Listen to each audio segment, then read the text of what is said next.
Hi friends, welcome to Renuka వంటలు. ఈరోజు ఒక మంచి ఊరగాయ చేసి చూపిస్తానండి. అదే నిమ్మకాయ పచ్చడి అండి.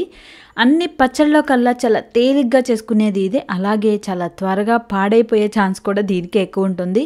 అలా ఎందుకు పాడవుతుంది, మనం ఏ మిస్టేక్ చేస్తామనేది ఈ వీడియోలో క్లియర్గా ఎక్స్ప్లెయిన్ చేస్తాను. దీనికోసం నేను 16 నిమ్మ పళ్ళు తీసుకున్నాను. అంటే నిమ్మకాయలు పచ్చగా ఆకుపచ్చగా ఉన్నవి కాకుండా ఇలా పసుపు పచ్చగా వచ్చిన నిమ్మకాయలు తీసుకోండి. అప్పుడే పచ్చడి టేస్ట్ బాగుంటుంది, పులుపు ఉంటుంది, దీనిలో రసం ఎక్కువ ఉంటుంది. అలాగే వీటిని శుభ్రంగా కడిగి పావుగంట సేపు ఫ్యాన్ కింద ఉంచినట్లయితే పూర్తిగా ఆరిపోతాయి. తేమ ఎక్కడా లేకుండా చూసుకోవాలి. నిలవ పచ్చళ్ళకి ఎక్కడా తేమ ఉండకూడదండి, ఈ పాయింట్ గుర్తుపెట్టుకోండి. ఇప్పుడు ఈ కాయల్లో సగం వరకు, అంటే 16 కాయలు కాబట్టి ఒక 8 కాయల్ని ఒక్కొక్క కాయ నుంచి 8 ముక్కలు వచ్చేటట్లుగా ఇలా కట్ చేసుకోండి. చాకు బాగా షార్ప్గా ఉన్నది తీసుకోవాలి, కత్తిపీట అయినా పర్లేదు. అంటే ఇక్కడ మనం కట్ చేసేటప్పుడు చెదరవకుండా చూసుకోండి. చూడండి, ఇలా మనం తీసుకున్న కాయ సైజును బట్టి ఇక్కడ నేను తీసుకున్న మీడియం సైజ్ కాయకి ఇలా అయ్యాయి. అదే కొంచెం పెద్ద సైజ్ కాయ తీసుకున్నారనుకోండి, ఇంకొక 4 ముక్కలు ఎక్కువ వచ్చేటట్లుగా. అంటే చిన్న ముక్క అయితే త్వరగా ఊరుతుంది, అలాగే తినడానికి కూడా బాగుంటుంది. దీనిలో ఉన్న గింజల్ని ఇలా సపరేట్ చేసుకోవాలి. చూడండి, ఈ విధంగా 8 కాయలు అయితే నేను ఇలా ముక్కలు కట్ చేసుకొని గింజలు తీసి పెట్టాను. అలాగే మరొక 8 కాయల్ని మనం రసం తీసుకోవడం కోసం ఇలా బద్దలుగా కట్ చేసుకొని లెమన్ జ్యూస్ తీసుకునే జ్యూసర్ ద్వారా జ్యూస్ పిండుకోండి. దీనివల్ల గింజలు పల్పు రాదు, అలాగే చేదనేది కూడా రాదనమాట. ఇలా ప్యూర్గా నిమ్మరసం తీసుకోవాలి. ఈ నిమ్మ తొక్కలు వేస్ట్ ఏమీ కాదండి. వీటిని మనం ఎలా వాడుకోవచ్చు అంటే ఫ్రిడ్జ్లో అక్కడొకటి పెట్టండి. ఫ్రిడ్జ్లో పాలు, పెరుగు, కూరల స్మెల్ ఉంటుంది కదా, అది ఈ నిమ్మ చెక్కలు లాగేసుకొని ఫ్రిడ్జ్ ఓపెన్ చేసినప్పుడు మనకి ఫ్రెష్గా అనిపిస్తుంది. వీటిని అలా వాడుకోవచ్చు. ఇప్పుడు ఈ నిమ్మరసంలోనే 2 టేబుల్ స్పూన్ల వరకు సాల్ట్ వేసుకోండి. అలాగే ఒక పావు స్పూన్ పసుపు వేసుకొని కలుపుకోవాలి. ఇలా నిమ్మరసంలో సాల్ట్ వేయడం వల్ల ఇది త్వరగా కరుగుతుందనమాట. ఇలా పసుపు కూడా వేసి మిక్స్ చేసుకున్న తర్వాత మనం చిన్న ముక్కలుగా కట్ చేసుకున్న నిమ్మకాయ ముక్కల్ని వేసి ఒకసారి ఇలా కలుపుకోండి.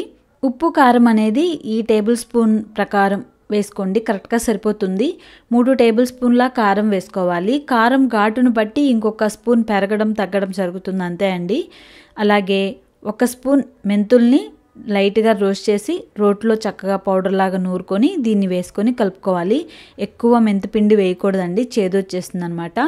ఇప్పుడు ఈ ఉప్పు, కారం, మెంతిపిండి అంతా కూడా ముక్కల్లో కలిపేసిన తర్వాత ఇలా బాగా మిక్స్ చేసేసుకొని మూత పెట్టేసి ఒక 2 రోజులు అలా ఉంచండి. ఈ 2 రోజులకి ముక్క కొంచెం మగ్గుతుంది. అప్పుడు మనకి గుజ్జు అనేది కొంచెం తిక్కుగా ఉంటుంది, తినడానికి బాగుంటుంది. చూడండి, 2 రోజుల తర్వాత ముక్కలు కొంచెం సైజు కూడా తగ్గాయి కదా, అంటే మాగి కొంచెం కిందకి దిగిపోయిందనమాట పచ్చడి. ఇప్పుడు మరొకసారి కలుపుకొని చూస్తే మీకు అర్థమవుతుంది, గుజ్జు అనేది చక్కగా వస్తుంది. అలాగే ముక్క కూడా కొంచెం మెత్తబడింది. అంటే ఇది బాగా రెడీ అయినట్లు కాదు, ఇది మాగే కొద్దీ టేస్ట్ బాగుంటుంది. ఈ పచ్చడి ఇలా 4 రోజుల పైనే నిల్వ ఉంటుందండి. కాకపోతే మనకి తడి ఎక్కడ తగలకుండా చూసుకోవాలి. ఇప్పుడు దీనికి పోపు పెట్టుకుందామండి. 3 టేబుల్ స్పూన్ల వేరుశనగ నూనె తీసుకోండి, అప్పుడు పచ్చడి టేస్ట్ బాగుంటుంది.